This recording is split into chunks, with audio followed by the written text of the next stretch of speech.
Bien, bonjour tout le monde. C'est un grand plaisir, une joie immense de raconter le moment le plus merveilleux de ma vie. Avec le recul, on réalise à quel point c'est un cadeau immérité. Et avant de commencer, je veux souligner que je ne cherchais pas Dieu. C'est Dieu qui m'a cherché. Parce qu'il y a un verset qui me dit Nul ne vient au Père à moins qu'il ne l'attire. Et cette vérité, un coup que Dieu te trouve, te donne une reconnaissance et une gratitude qui est l'écho de la grâce dans ma vie. Alors, je me présente, Yves Ferland, marié avec Joanne depuis bientôt 50 ans. Ça ne nous rajeunit pas. Avec 5 enfants, 10 petits-enfants.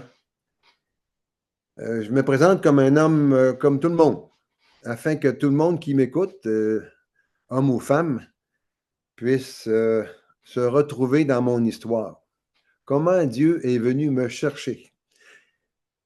J'insiste sur le mot chercher parce que tout jeune, mes parents très catholiques étaient dans toutes sortes de mouvements pour essayer d'être heureux.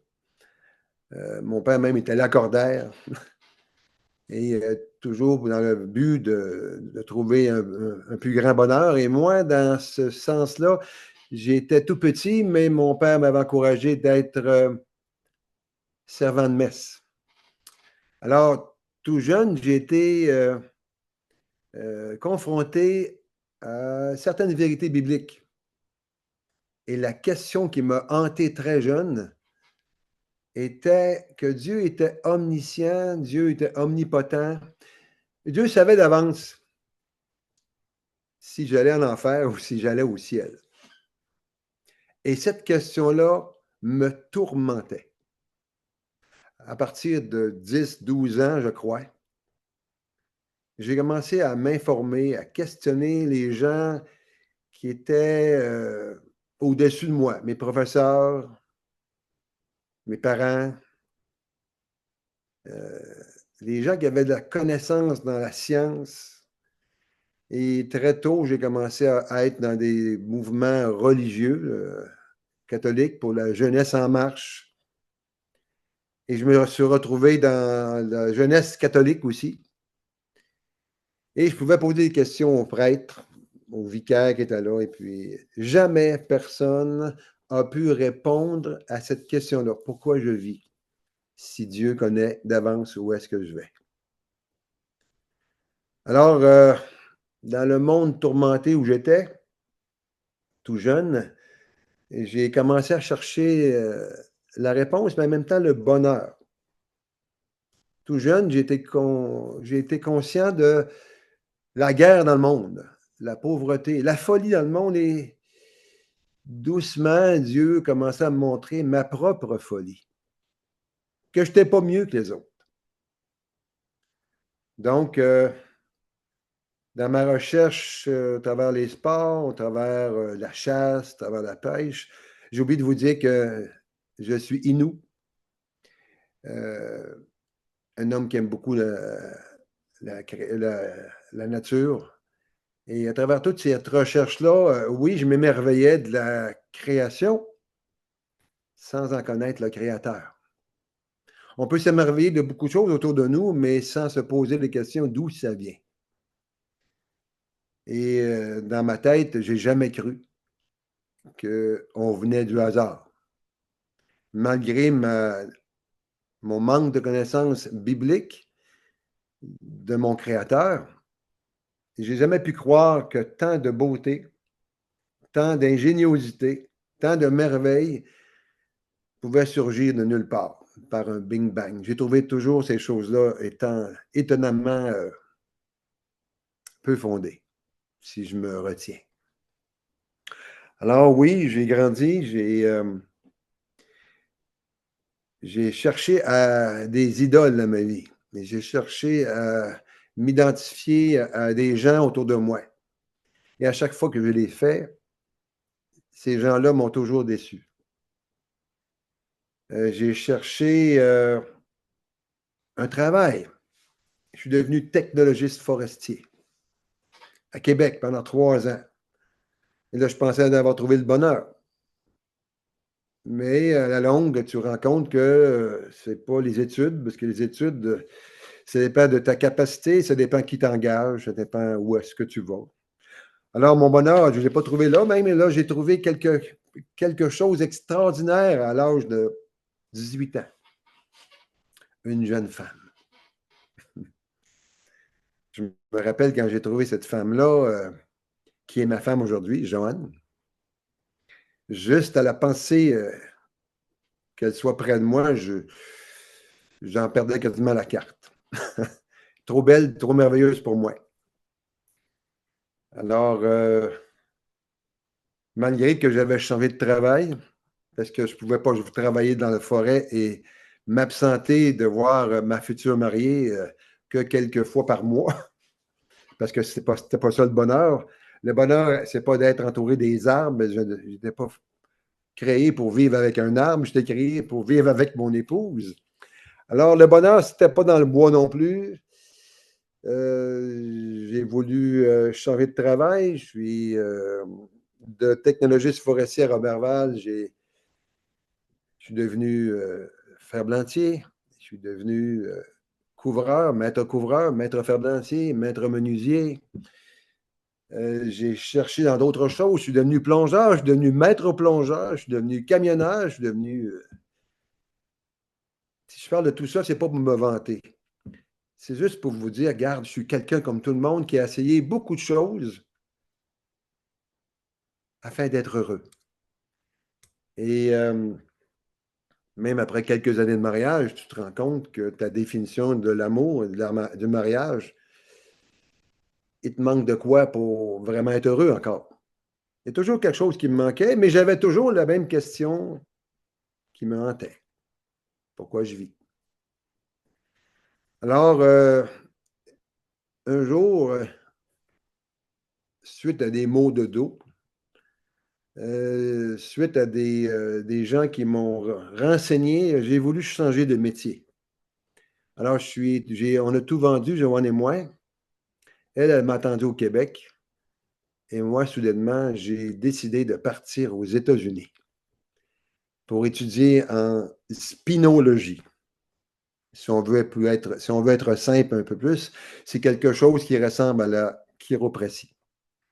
Et là, j'avais trouvé la solution pour être heureux.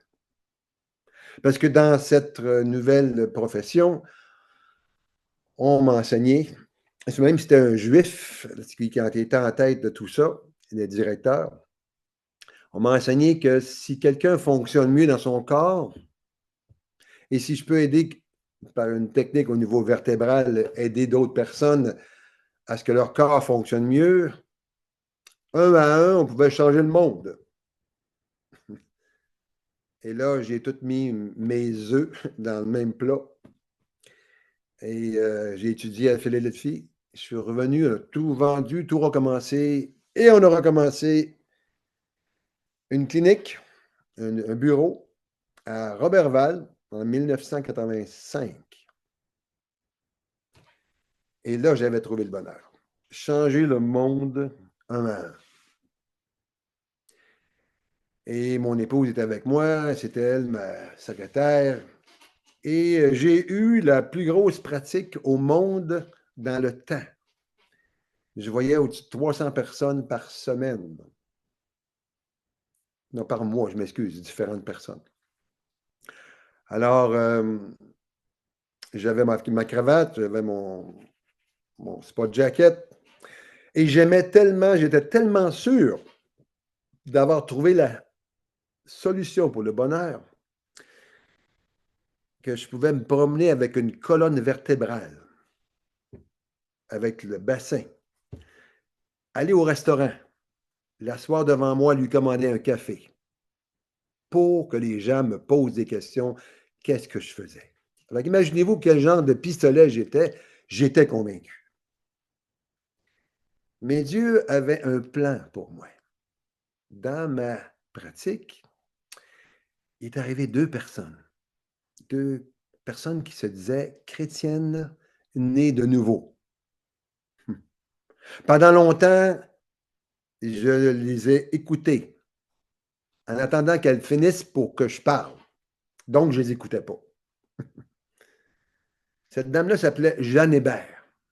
Je ne sais pas si quelqu'un le connaît dans votre environnement, de Roberval, de Saint-François-de-Sales. Une personne d'une simplicité et d'une joie si merveilleuse que mon épouse et moi, on était touchés. Elle me parlait du sang de Jésus qui pouvait me laver de mon péché. Je disais à mon épouse, elle est folle.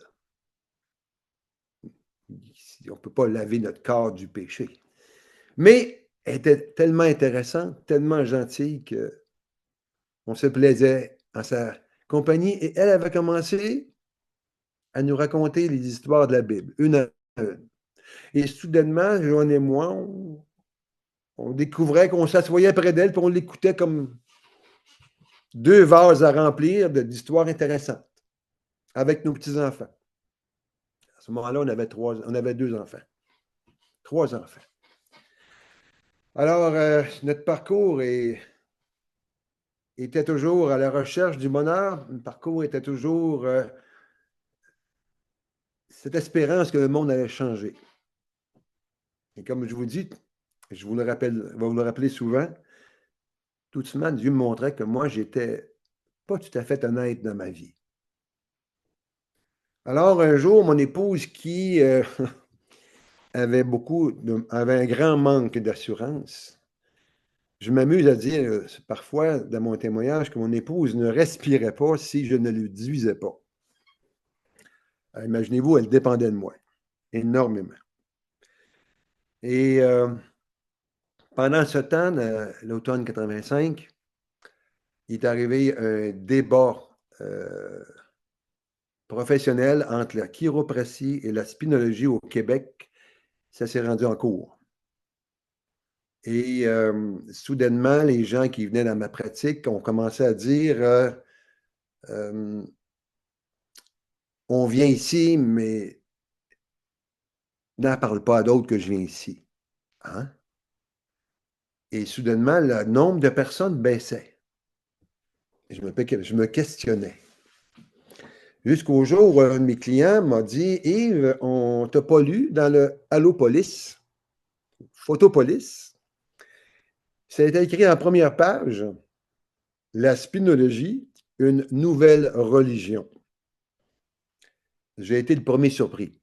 Parce que cette phrase est sortie parce que le défendeur légal qui est venu défendre la profession disait qu'il est mieux de vivre sans obtrusion spinale, un défaut dans la colonne, qu'avec. C'est une croyance dans un sens. Et les journalistes ont défait cette information-là pour ridiculiser la profession et de dire que c'est une religion. Alors imaginez-vous, moi qui avais découvert le bonheur, avait découvert une raison de vivre, avait découvert une manière de changer le monde, soudainement, tout mon monde s'effondrait. Encore une fois, ma recherche du bonheur et ma question pourquoi vivre, si Dieu sait d'avance où est-ce que je vais, avait aucune réponse. Alors, Dieu a une façon très humoristique de nous changer, de nous diriger. J'ai appelé mon père qui avait une compagnie en toiture. J'ai dit à mon père, vu que ma pratique descendait dramatiquement, j'ai dit, papa, est-ce que tu engagerais une personne comme moi? Il dit, arrête de faire de fou. Il disait bien que je t'engagerais. Il dit, j'arrive lundi.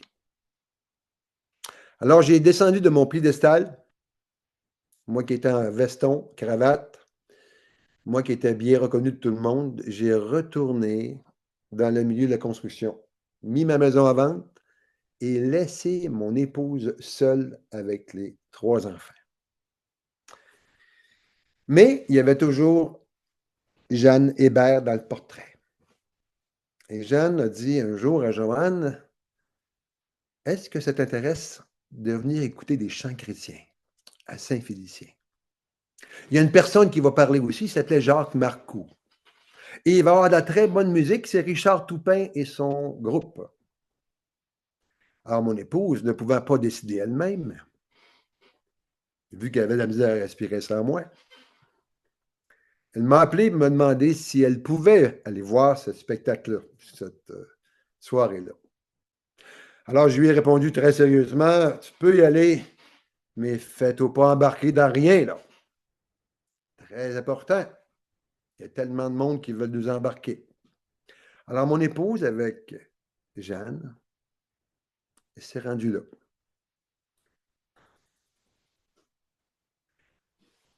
Et un miracle s'est produit.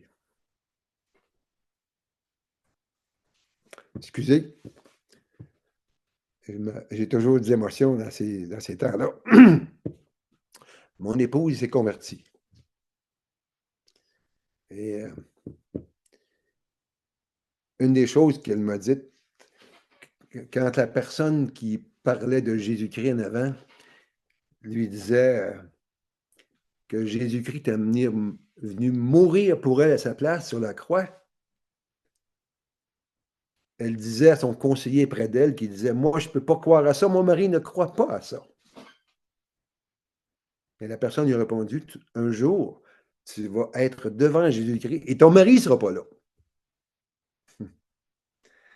Donc, mon épouse a donné sa vie à Jésus-Christ et sa relation avec Jésus-Christ a changé, mais sa relation avec moi, ouf, elle a changé. Sa confiance, elle n'était plus en moi, mais en lui, en Jésus. Mais moi, avec mon caractère fort et ma connaissance supérieure à d'autres, vous savez que je me moque, là. Quand je suis revenu de mon travail, parce que j'allais à Longueuil, de Roberval, Longueuil, tous les semaines, tous les fins de semaine pour venir voir ma femme, jusqu'à temps que la maison se vende. Dieu a permis ça. Alors, quand je suis revenu, j'ai dit à mon épouse, t'es folle, comme l'autre, comme Jean. Je vais te prouver que tu te trompes. Mais Jeanne avait acheté une cassette de Richard Toupin. Pour ceux qui ne savent pas c'est qui, c'est un groupe qui chante des chansons chrétiennes. Mais à ma grande surprise, c'était des chansons qui parlaient de Dieu et on entendait les paroles et on le comprenait. Ce n'était pas en grégorien.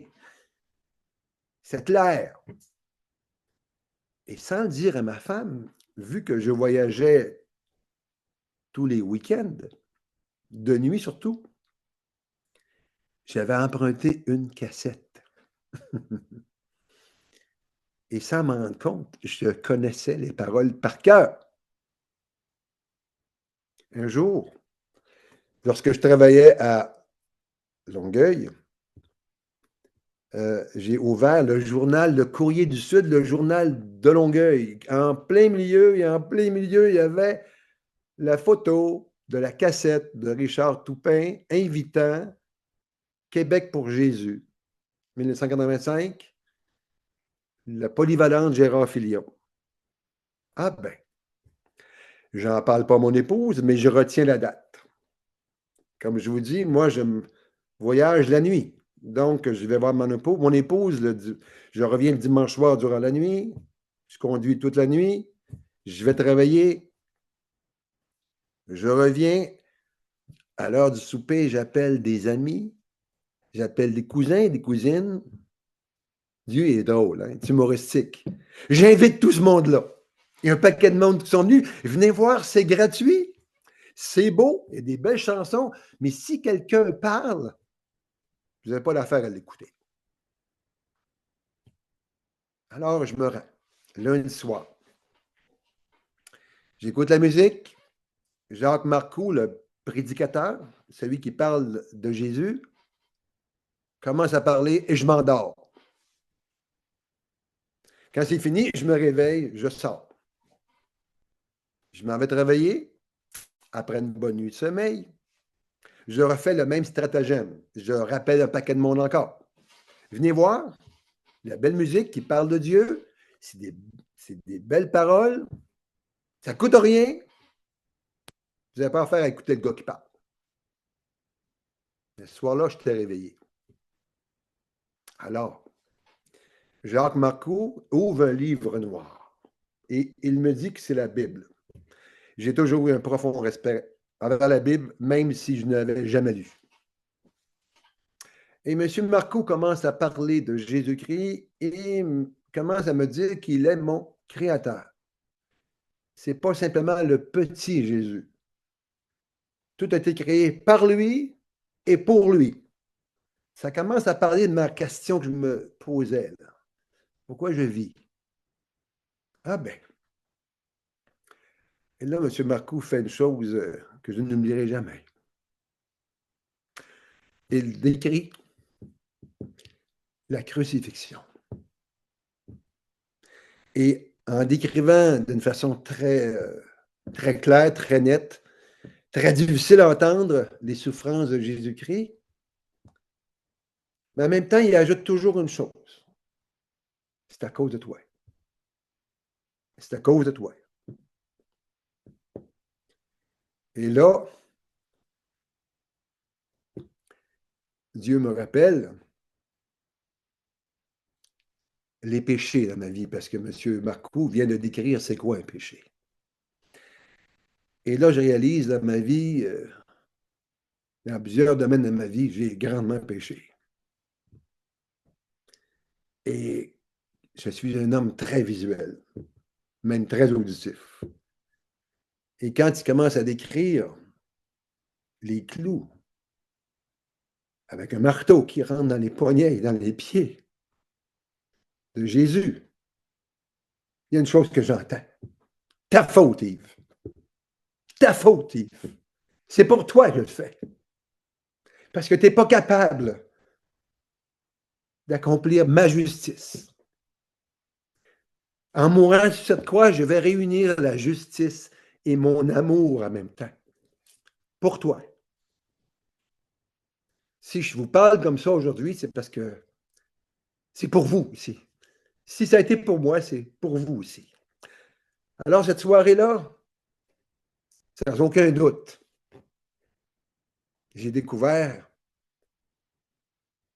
mon besoin d'être restauré, d'être pardonné. J'ai compris que la bonne nouvelle de Jésus-Christ avait une mauvaise nouvelle. J'étais perdu sans Jésus-Christ. La bonne nouvelle, c'est que celui qui m'a jugé venait prendre ma propre condamnation sur la croix. Alors, cette condamnation-là m'a montré l'horreur de mon péché. Comment un Dieu si merveilleux s'était dépouillé lui-même pour prendre un corps humain, vivre une vie sans péché et venir accomplir le sacrifice parfait. Et Dieu m'a montré que j'avais été attiré par lui, m'a montré son amour. Alors, je n'ai pas accepté Jésus-Christ. C'est Jésus-Christ qui m'a accepté. Et cette connaissance de l'amour de Dieu qui m'a fait connaître sa grâce que je ne méritais pas, m'a informé de la gratitude que j'avais, que je devais avoir envers lui. Alors j'ai donné, j'ai accepté son sacrifice. Et ce soir-là, il y a eu un conseiller. Et si vous auriez vu comment j'ai réagi, tout le monde s'est levé. Il y a eu un appel. Beaucoup de monde sont avancés vers le devant pour témoigner publiquement de leur amour pour Jésus-Christ, sauf moi. Et quand j'ai réalisé qu'il appelait tout le monde, que je devais faire un acte d'amour parce que c'était pas un gros geste public de dire, regarde, je veux manifester publiquement que j'aime Jésus-Christ, que j'accepte qu'il est mort pour moi. Quand j'ai découvert que je devais simplement par amour dire, viens, on va jaser avec toi. J'ai tout tassé les chaises. J'ai pas été dans l'allée. Moi, j'ai tout tassé les chaises. Je braillais, je pleurais de joie. Et là, on m'a dit une chose. Il y a quelqu'un qui s'est approché de moi et m'a dit, maintenant, est-ce que tu sais que tu es sauvé par grâce? Je dis, es-tu malade, toi? Il dit, comme ça, tu viens de me dire que tout ce que tu as entendu, que Jésus-Christ était mort pour toi, tu m'as raconté comment tu avais trouvé ça incroyable que Christ était mort pour toi. Puis là, tu veux me dire que c'est pas suffisant. Là, j'ai pris un grand respire. J'ai dit, il me demandait, le monsieur, il dit, est-ce que tu voudrais que Jésus-Christ aille se faire recrucifier pour toi? Et là, mon cœur a fendu. Il dit non. Là, il m'a reposé la question. Est-ce que tu crois que son sacrifice est suffisant pour toi? J'ai dit oui. Est-ce que tu crois qu'il t'a donné la vie éternelle? J'ai dit oui. Je ne veux pas que ça aille se faire crucifier une deuxième fois. Ça, c'est ma version de mon salut d'aujourd'hui. Dans les grandes lignes, c'est comme ça. Quand tu deviens chrétien, tu ne deviens pas parfait. Souvent, les gens vont dire ah, vous pensez que vous ne péchez plus? Oui, oui, je pêche encore. Mais j'ai un avocat auprès du Père maintenant, Christ, le seul médiateur entre Dieu et les hommes. Il sait encore que je suis un être faible. Mais Dieu m'a donné une chose. Je suis un homme pardonné. Un homme qui a dans son cœur une joie complète, une paix parfaite. Quand je tombe, je vais vers lui, je lui demande pardon et on continue. Parce que ma foi, mon salut ne dépend pas de moi. Il dépend de ce qu'est-ce que lui a fait sur la croix. Alors, vous avez devant vous un homme qui a appris, ça fait 40 ans que je connais Jésus-Christ bientôt, et malgré mes chutes, j'ai eu des graves chutes, parce que quand tu chutes en tant que chrétien, c'est que tu te centres sur ce monde. Le monde n'a rien à me donner, parce que Jésus-Christ m'a tout donné. Alors, ma joie aujourd'hui, c'est d'être pardonné et qu'un jour, je vais le rencontrer. Et j'ai découvert autre chose dans ma vie chrétienne, c'est que je suis un être qui ne peut pas être assouvi, inassouvissable. Et j'ai été créé comme ça pour me montrer que mes désirs humains sont inassouvissables. Je ne pourrai jamais être satisfait. Mais j'ai été créé comme ça pour être en présence de Jésus-Christ parce que la vie éternelle, c'est qu'il te connaisse, toi, le seul vrai Dieu. Notre côté inassouissable, nous, les êtres humains, est là pour être assouvi, satisfait, éternellement à la présence de Jésus-Christ. Alors, je vous dis aujourd'hui, je vais avoir 70 ans bientôt, et plus ça va, et plus ma joie augmente. Plus mon désir de rencontrer Jésus-Christ se manifeste, et moins mon lien terrestre est important parce qu'il n'y a rien à m'offrir de tangible. Le seul plaisir que j'ai aujourd'hui, c'est de vous parler de la merveilleuse personne de Jésus-Christ et de savoir qu'au travers tout ce que je fais de ma journée, Dieu est présent et désire m'utiliser pour annoncer la bonne nouvelle de Jésus-Christ comme vous me l'avez permis aujourd'hui. Alors, ma question maintenant, si Dieu t'attire, si Dieu est en train de parler à ton cœur maintenant, c'est qu'il y a une bonne nouvelle. C'est qu'il est en train de faire une œuvre dans ta vie, comme il a fait dans ma vie. Si vous pouvez être à l'écoute de ce qu'il vous dit, c'est de Dieu qui vous attire. C'est Dieu le Père qui vous attire. Et le Saint-Esprit va vous montrer que vous avez besoin de lui au travers de Jésus-Christ. Alors, Jésus-Christ, c'est pas pour rien qu'il s'est dépouillé, qu'il s'est anéanti lui-même, qu'il s'est parti de son trône. C'est pour moi, c'est pour toi. Alors, si Dieu t'appelle, réponds à son appel.